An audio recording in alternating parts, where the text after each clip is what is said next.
നമസ്കാരം. ശബരിമലയുടെയും അയ്യപ്പ ഭക്തരുടെയും പേരിൽ ദേവസ്വം ബോർഡും സംസ്ഥാന സർക്കാരും ചേർന്ന് വമ്പൻ സാമ്പത്തിക തട്ടിപ്പ് നടത്തിയെന്ന ഞെട്ടിക്കുന്ന വിവരങ്ങളാണ് ഇപ്പോൾ പുറത്തുവരുന്നത്. ആഗോള അയ്യപ്പ സംഗമത്തിന്റെ നടത്തിപ്പുമായി ബന്ധപ്പെട്ട് ഹൈക്കോടതി സ്പെഷ്യൽ കമ്മീഷണർ സമർപ്പിച്ച റിപ്പോർട്ടിലാണ് ഭരണകൂടത്തെ പ്രതിക്കൂട്ടിലാക്കുന്ന കണ്ടെത്തലുകളുള്ളത്.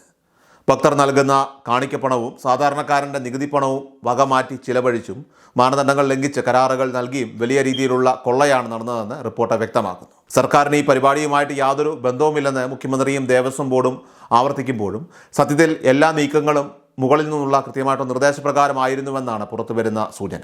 ഒന്നാം പിണറായി സർക്കാരിൻ്റെ കാലം മുതൽക്ക് ശബരിമല കേന്ദ്രീകരിച്ച് വലിയ തോതിലുള്ള സാമ്പത്തിക ക്രമക്കേടുകൾ ആസൂത്രണം ചെയ്യപ്പെട്ടതായിട്ടാണ് ആക്ഷേപം.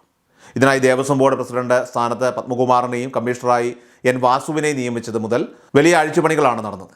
ശബരിമലയിലെ കോടാനുകോടി വിലമതിക്കുന്ന സ്വർണ്ണശേഖരത്തിൽ ഉൾപ്പെടെ കണ്ണുവെച്ചുകൊണ്ടുള്ള നീക്കങ്ങളാണ് അന്ന് നടന്നതെന്ന് പറയപ്പെടുന്നു.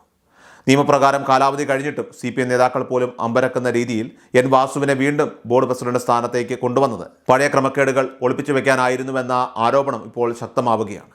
ഇതിൻ്റെ തുടർച്ചയായിട്ടാണ് കോൺഗ്രസിൽ നിന്നും എത്തിയ PS പ്രശാന്തിനെ ബോർഡ് പ്രസിഡന്റാക്കി പുതിയ അഴിമതികൾക്ക് കളമൊരുക്കിയത്. ഹൈക്കോടതി സ്പെഷ്യൽ കമ്മീഷണറുടെ റിപ്പോർട്ടിൽ ഏറ്റവും പ്രധാനമായി ചൂണ്ടിക്കാണിക്കുന്നത് ആഗോള അയ്യപ്പ സംഗമത്തിലെ ടെൻഡർ നടപടികളിലെ ക്രമക്കേടുകളാണ്. പന്തൽ നിർമ്മാണം അടക്കമുള്ള പ്രധാന ജോലികൾ യാതൊരുവിധ ടെൻഡർ നടപടികളും പാലിക്കാതെയാണ് നൽകിയത്. മുഖ്യമന്ത്രിയുടെ ബിനാമി സ്ഥാപനമെന്ന് ആരോപിക്കപ്പെടുന്ന ഊരാളുങ്കൽ സൊസൈറ്റിയുടെ സഹസ്ഥാപനമായിട്ടുള്ള ഇവന്റ് മാനേജ്മെന്റ് കമ്പനിക്കാണ് ഈ കരാറുകൾ ലഭിച്ചത്. മറ്റ് കമ്പനികളെയൊക്കെ ഒഴിവാക്കി ഈ സ്ഥാപനത്തിന് 10% അധിക തുക അനുവദിച്ചതായിട്ടും റിപ്പോർട്ടിൽ പറയുന്നു. നിലവിലുള്ള ചട്ടങ്ങളെല്ലാം തന്നെ കാറ്റിൽ പറത്തിക്കൊണ്ട് ഒരു പ്രത്യേക സ്ഥാപനത്തിന് ലാഭമുണ്ടാക്കാൻ വേണ്ടി ദേവസ്വം ബോർഡ് വഴിവിട്ട് സഹായിച്ചുവെന്നത് അഴിമതിയുടെ ആഴം വ്യക്തമാക്കുന്നു. സാമ്പത്തിക സുതാര്യതയുടെ കാര്യത്തിൽ ഈ പരിപാടി വൻ പരാജയമായിരുന്നുവെന്നാണ് ഓഡിറ്റിംഗ് റിപ്പോർട്ടുകൾ സൂചിപ്പിക്കുന്നത്.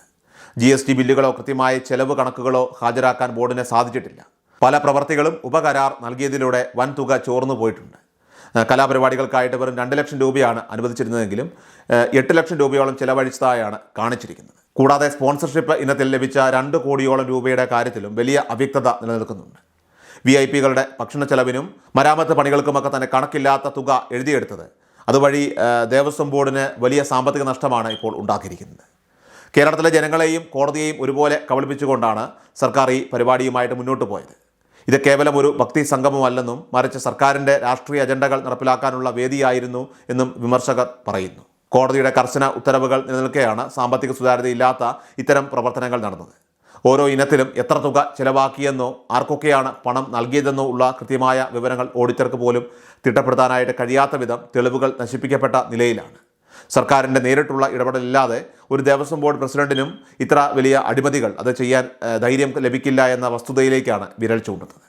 ഈ വിഷയം ഇപ്പോൾ ഹൈക്കോടതിയുടെ നേരിട്ടുള്ള പരിഗണനയിലേക്ക് എത്തിയതോടുകൂടി മുഖ്യമന്ത്രിയും സംഘവും വലിയ പ്രതിസന്ധിയിലായിരിക്കുകയാണ്. ജനവഞ്ചനയും സാമ്പത്തിക തട്ടിപ്പും തെളിയുന്നതോടെ കോടതിയുടെ ഭാഗത്തു നിന്ന് കടുത്ത നടപടികൾ ഉണ്ടാകുമെന്നാണ് സൂചന. രാഷ്ട്രീയ സ്വാധീനം ഉപയോഗിച്ച് അഴിമതികളൊക്കെ തന്നെ മൂടിവെക്കാൻ ശ്രമിച്ചാലും നീതിന്യായ വ്യവസ്ഥയ്ക്ക് മുന്നിൽ ഇത് വില പോകില്ല. ദേവസ്വം ബോർഡ് പ്രസിഡന്റിനൊപ്പം തന്നെ ഈ പദ്ധതിക്ക് പിന്നിൽ പ്രവർത്തിച്ച ഉന്നതർക്കും നിയമത്തിന് മുന്നിൽ മറുപടി പറയേണ്ടി വരും. ഭക്തരുടെ വിശ്വാസത്തെ ചൂഷണം ചെയ്തുകൊണ്ട് കോടികൾ തട്ടിയെടുത്ത ഈ വലിയ ക്രമക്കേടിൽ വരും ദിവസങ്ങളിൽ കൂടുതൽ വെളിപ്പെടുത്തലുകൾ ഉണ്ടാകുമെന്ന് ഉറപ്പാണ്.